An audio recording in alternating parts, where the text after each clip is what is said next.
Scooch over here. So you actually have a person you're looking at.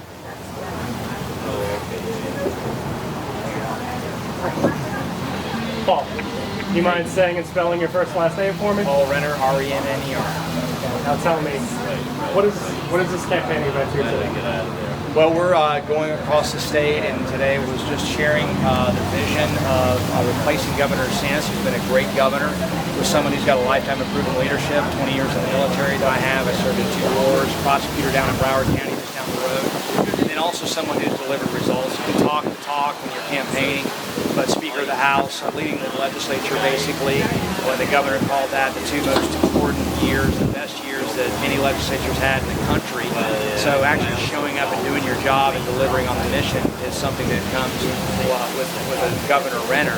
And then also a plan. We have a plan to eliminate homestead property taxes to give support to our small businesses. We have a lot of plans in a lot of different areas, but that vision, along with proven leadership and results under pressure, is how you can know that you can move forward knowing you're not going backwards after Governor DeSantis. You're going to have somebody who's going to step right in as an architect of the free state of Florida and continue down the same path for the next 48 years. Yes, sir. I know you were talking about a lot about this insurance. Yep. Homeowners insurance, a big talking point. I know you were hitting on hard. Why aren't people in Palm Beach County specifically seeing lower rates yet? And what would you do differently? Yeah, everything's going up. So what the reforms really did is stop the free fall of collapse of the insurance market, double digit every year in, year out. That kind of thing, and so we have more work to be done. It means reforming what we do with the CAT fund to try to lower those rates further for people. There's some things we can do there.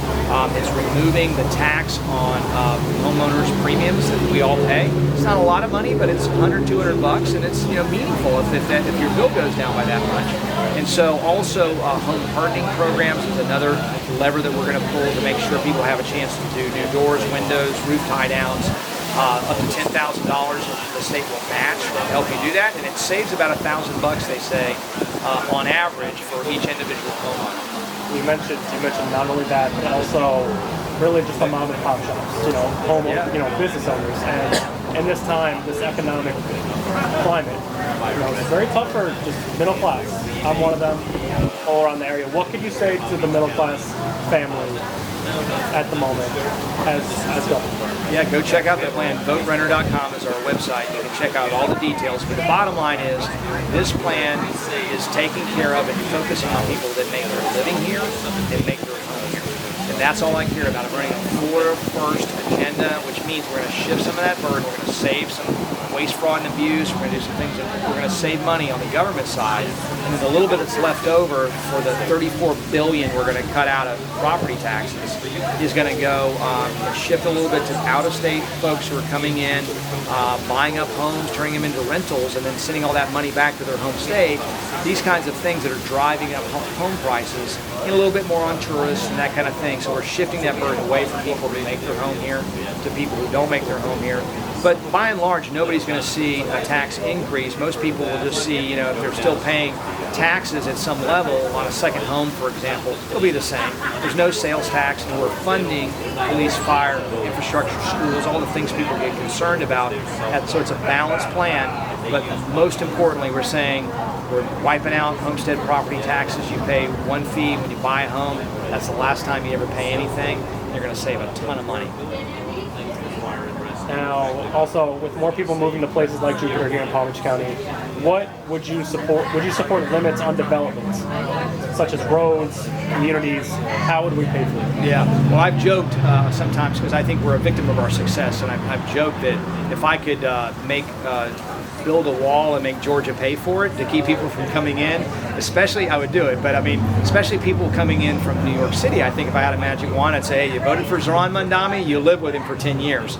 But the reality is we can't legally stop people from coming in, but what we can do, again, is shift that tax burden. So if you're coming in and you're buying up all of our available homes, you're going to pay that transaction fee. It's fair to help us fund the life that we're living here as a result of your arrival, which is a more costly situation. Try to bring those home prices down is what I'm going to do. But and then allow for home rule. I think that I've been listening as a leader, and I think we do need to make sure that Palm Beach County can decide what's good for Palm Beach County in terms of that question, right? Jupiter can decide for Jupiter. I can be governor for 8 years. I will never know as well as the people in this community what's best for their community. So I want to respect that too as governor, not do to local governments what the federal government often does to us, which says we're going to take all this stuff away from you and remove your authority to govern some of these issues like development. Now, one of my other questions was just, Mike Russo was here in Palm Beach County. How's it feel to have his support? Great. Look, Mike gets it. He's out talking to people. I mentioned that a real leader listens. He listens to people. He focuses on what constituents are telling him. And that's why he does a really good job understanding that what people's real needs are.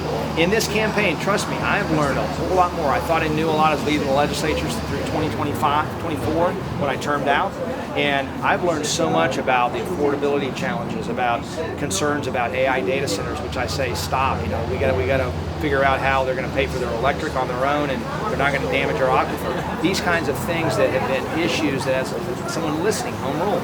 I'm listening to voters. Mike Russo listens to voters, and that's why I think he'll be successful and should be reelected as your clerk of court. And now, my final question, speak of the housing you just mentioned.